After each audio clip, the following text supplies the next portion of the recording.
आज म्हणलं स्वतःला जरा जाब विचारावा, आईसाठी आपण काय करतो आढावा घ्यावा. आपण पहाटे उठलोय, आई दुपारी, असं कधी घडलंय? आपण जेवायच्या आधी आईचं ताट आपण कधी वाढलंय?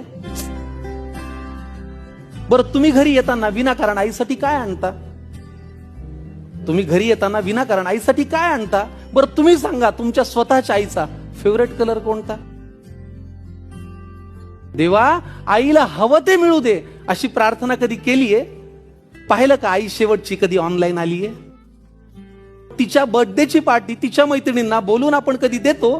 तिने केलेला पसारा कधी आपण आवरतो?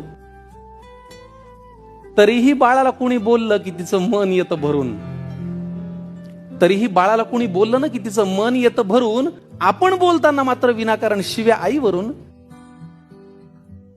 अहो, लक्षात ठेवून बाळासाठी ती सतत हात पसरते, कधी दैवापुढे, देवापुढे, नशिबापुढे. लक्षात ठेवून ती बाळासाठी सतत हात पसरते, फक्त स्वतःची मात्र दुपारची बीपीची गोळी विसरते.